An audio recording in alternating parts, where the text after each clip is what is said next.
Hi అండి. అందరూ ఎలా ఉన్నారు? Welcome back to Diya sweet home. ఈరోజు వీడియోలో సిరిధాన్యాల్లో ఒకటైన సామెలతోటి దోసలు ఎలా తయారు చేసుకోవాలో చూద్దాము. సిరిధాన్యాల్ని మామూలుగా రైస్‌లాగా ఉడకపెట్టుకొని తింటూ ఉంటారు కదా! అలా కాకుండా అప్పుడప్పుడు ఇలా దోసల్లాగా కూడా చేసుకోవచ్చు. దోసలు కూడా చాలా టేస్టీగా ఉంటాయి. చాలా క్రిస్పీగా కూడా వస్తాయి. ఈ సామెలు హార్మోనల్ ఇంబాలెన్స్‌కి చాలా బాగా పనిచేస్తాయి. చూస్తారు కదా ఎంత బాగా వచ్చాయో! ఇవి ఎలా తయారు చేసుకోవాలో ఇప్పుడు చూద్దాము. ముందుగా ఒక బౌల్ తీసుకుని అందులోకి ఒక కప్పు మినపగుళ్ళు వేసుకోవాలి. వీటిని శుభ్రంగా నీళ్లు పోసి 4, 5 సార్లు కడిగి ఆ తర్వాత నీళ్ళని వంపేసి మినపప్పు మునిగేంత వరకు నీళ్లు పోసుకుని ఒక 7, 8 గంటల పాటు నానబెట్టుకోవాలి. ఆ తర్వాత వేరొక బౌల్ తీసుకుని అందులోకి మనం ఏ కప్పుతో అయితే మినపప్పు తీసుకున్నామో అదే కప్పుతోటి 2 కప్పులు సామెలు వేసుకోవాలి. ఈ సామెల్ని లిటిల్ మిల్లెట్స్ అని కూడా అంటారు. ఇవి హెల్త్‌కి చాలా మంచిది. సామెలను కూడా నీళ్లు పోసి శుభ్రంగా 4, 5 సార్లు కడిగి తీసుకోవాలి. నీళ్లు తేటగా వచ్చేంత వరకు కడిగి తీసుకోవాలి. ఇలా కడిగిన తర్వాత ఇందులోకి 2 కప్పులు మంచినీళ్ళు పోసి వీటిని కూడా 7, 8 గంటల పాటు నానబెట్టుకోవాలి. ఇవి నానటానికి కొంచెం ఎక్కువ టైమే పడుతుంది. ఇప్పుడు వీటిని పక్కన పెట్టేసి వేరొక గిన్నె తీసుకుని అందులోకి పావు స్పూను మెంతులు వేసుకోవాలి. వీటిలో నీళ్లు పోసి వీటిని కూడా నానబెట్టుకోవాలి. ఇప్పుడు నేను తీసుకున్న ఈ పప్పుల క్వాంటిటీకి పావు స్పూన్ మెంతులు సరిపోతాయి. మరీ ఎక్కువ వేసుకున్నా కూడా బాగుండదు. ఇప్పుడు వీటన్నిటిని 8 గంటల పాటు పక్కన పెట్టేసి 8 గంటల తర్వాత వీటిని మరొకసారి శుభ్రంగా కడిగి ఆ తర్వాత నీళ్లు పోసి పక్కన పెట్టుకోండి. ఇలాగే మినప్పప్పు, సామెల్ని ఇలా కడిగి తీసుకోవాలి. వీటితో పాటుగా ఇప్పుడు వేరొక బౌల్ తీసుకుని అందులోకి 3 టేబుల్ స్పూన్లు అటుకులు వేసుకోవాలి. ఈ అటుకులను కూడా శుభ్రంగా ఒకసారి కడిగి ఆ తర్వాత నీళ్లు పోసి నానబెట్టుకోవాలి. ఈ అటుకుల్ని మనం పిండి రుబ్బడానికి ఒక అరగంట ముందు నానబెట్టుకుంటే సరిపోతుంది.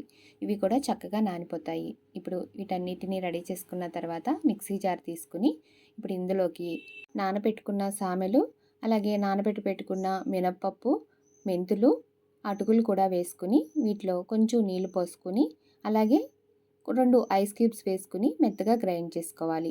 ఇలా ఐస్ క్యూబ్స్ వేసి గ్రైండ్ చేసుకోవడం వల్ల మనం పిండి రుబ్బేటప్పుడు పిండి హీట్ అవ్వకుండా ఉంటుంది. అలాగే మిక్సీ జార్ కూడా హీట్ అవ్వకుండా ఉంటుంది.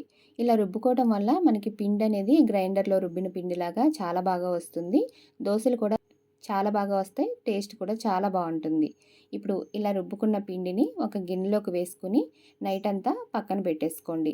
మీరు ఈ పిండిని బయటే ఉంచండి. ఫ్రిడ్జ్లో పెట్టారంటే మనకి పిండి అనేది ఫర్మెంటేషన్ అవ్వదు. మీరు బయట పెడితే చక్కగా పిండి అనేది ఫర్మెంటేషన్ అయ్యి చక్కగా పొంగుతుంది. చూసారు కదా!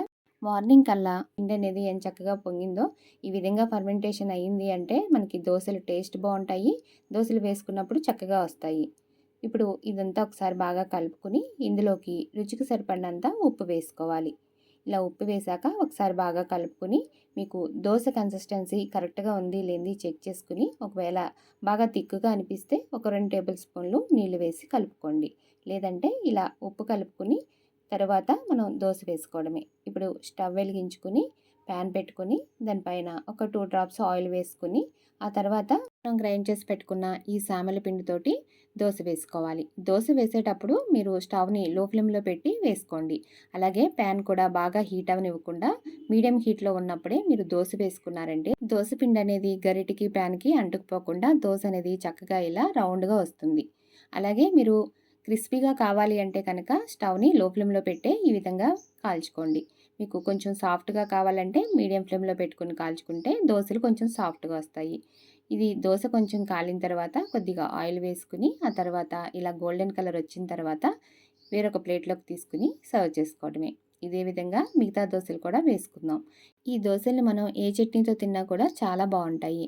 మీరు కావాలంటే పల్లి చట్నీతో తినొచ్చు, లేదంటే అల్లపు చట్నీ అలాగే రోటి పచ్చళ్ళతో తిన్నా కూడా చాలా టేస్టీగా ఉంటుంది. ఈ సామెల దోసలనే కాదు మనం ఏ దోసలు వేసుకున్నా దోసలు క్రిస్పీగా రావాలి అంటే కనుక స్టవ్ని లో ఫ్లేమ్లో పెట్టుకుని కాల్చుకుంటే దోసలు క్రిస్పీగా వస్తాయి.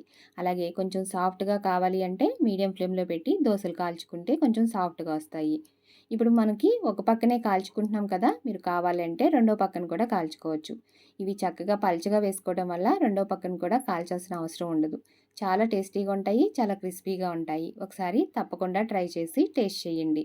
అలాగే ఈ సామెలతోటి దోసలే కాకుండా ఇడ్లీ కూడా చేసుకోవచ్చు. అవి కూడా చాలా టేస్టీగా ఉంటాయి. మీకు ఇడ్లీ ఎలా తయారు చేయాలో వీడియో కావాలి అంటే నాకు కామెంట్ సెక్షన్‌లో కామెంట్ చేయండి. ఆ వీడియో కూడా నేను అప్‌లోడ్ చేస్తాను. చూసారు కదా!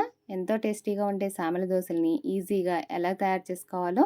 ఈ వీడియో నచ్చితే కనుక ఒక లైక్ చేయడం మాత్రం మర్చిపోకండి. అలాగే నా ఛానల్‌ని ఎవరైనా ఫస్ట్ టైమ్ చూస్తుంటే సబ్స్క్రైబ్ చేసుకొని పక్కనే బెల్ ఐకాన్ కూడా క్లిక్ చేయండి. Thank you for watching.